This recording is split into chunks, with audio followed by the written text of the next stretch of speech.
Tough guy. Was your father a tough guy? The question suddenly interrupted a stream of consciousness monologue of the kind that I was accustomed to from Tanya Varenka, and it took me a minute to realize I was expected to reply. This particular topical obsession was with the effect of his father's domination on her husband, Andy.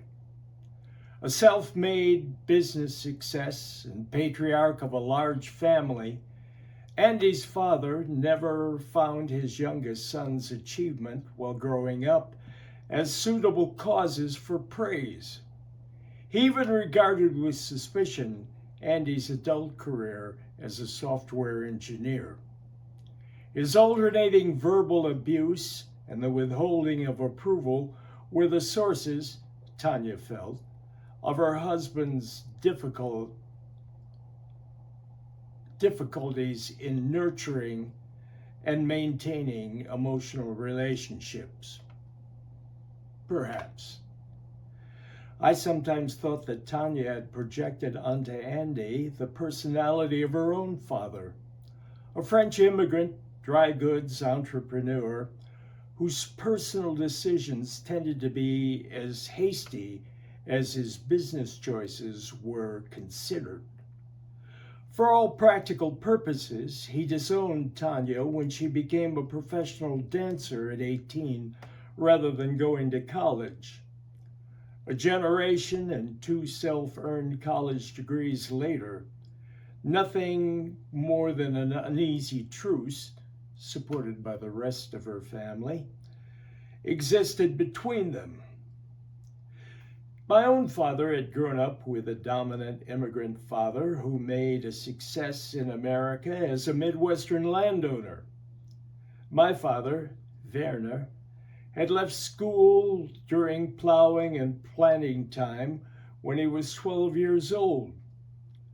The land was willed to him when my grandfather died 30 years later, although he paid nearly its value in inheritance tax to make it his own.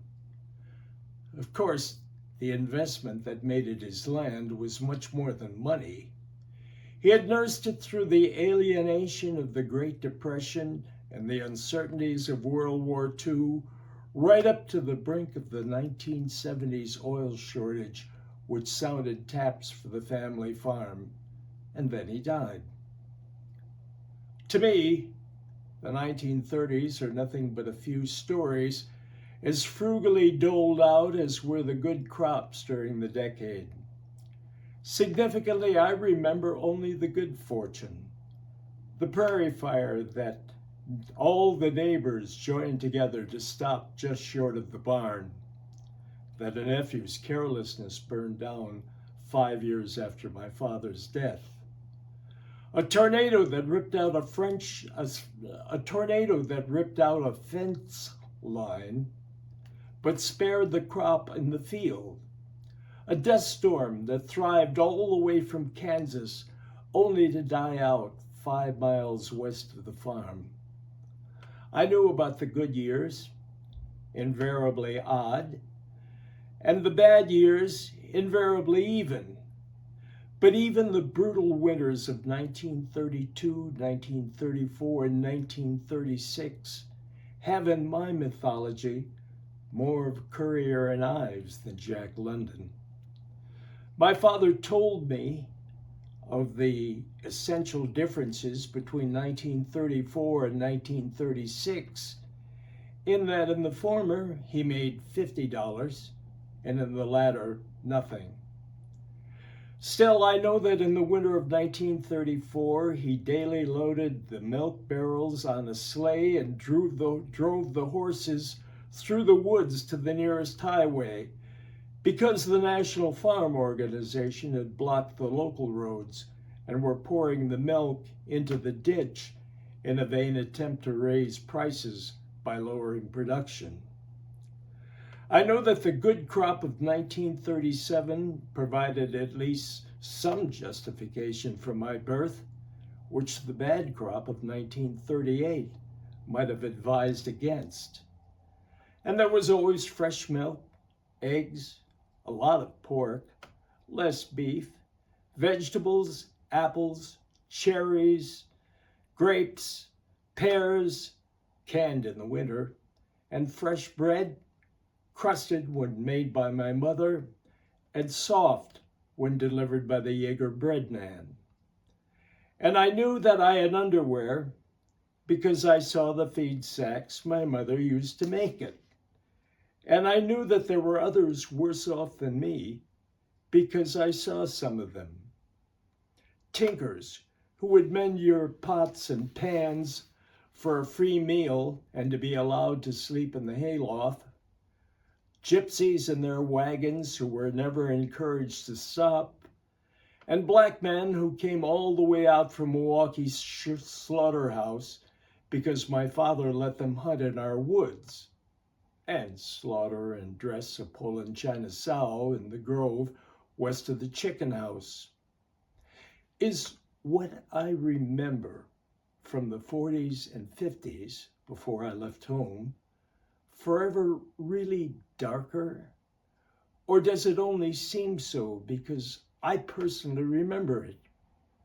I remember the double hernia my father suffered harvesting our perennial crop of stones from the back 40. The truss that he took off when he washed the upper half of his body in one of the big laundry pans before the noon meal in haying season, and the quiet concentration on his face as he carried the 5-gallon buckets of water down the hill from the stock tank to the hog troughs. I remember the blood running down his face and arms when the horses ran away with the corn planter and pulled him through a barbed wire fence. I remember him milking the cows with his hands swollen from a disease he caught from the pigs. What I don't remember about my father, his ever raising his voice to my mother, his ever allowing his temper to affect his judgment. My brother-in-law, Michael, who worked for him, called him the least threatened man he ever knew. Michael once approached him alone after a day attempting to repair a fence, yelling in total frustration, "I can't work with this damn stuff." My father looked at him calmly. "Then get what you need."